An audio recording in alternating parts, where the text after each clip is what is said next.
And then there's people who get upset with me because there's so many times where I do just walk away, and I guess they get upset because I get upset sometimes by how people look at me, and so then they get even more upset, and they're like, "Well, you gotta defend yourself sometime." And it's like at times I do defend myself, and I know how I could defend myself, but I can't justify that against, or I don't know if I said that in the right words, but like I'll say it differently.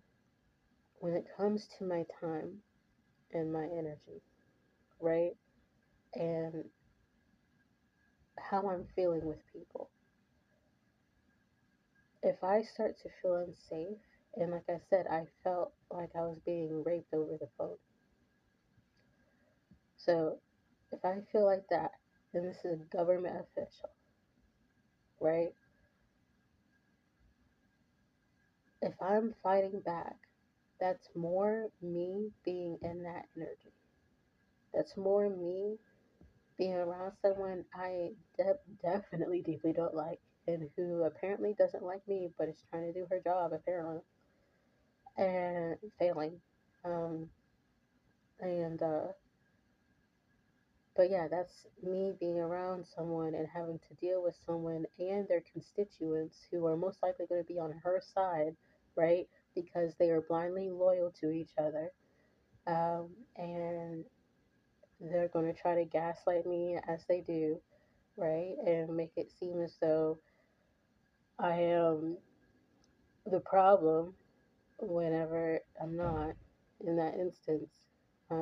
And I clearly know it, and they clearly know it, but they don't want to get sued. And it's not like I have a plan to sue anybody because I don't want to be in this situation in the first place, right?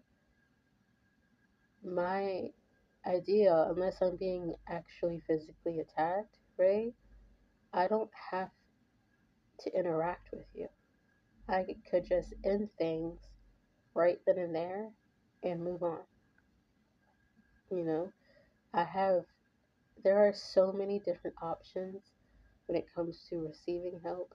Right now I'm in a stable place and I feel better and I feel fairly comfortable here, so that's nice. Um, and I'm grateful for that.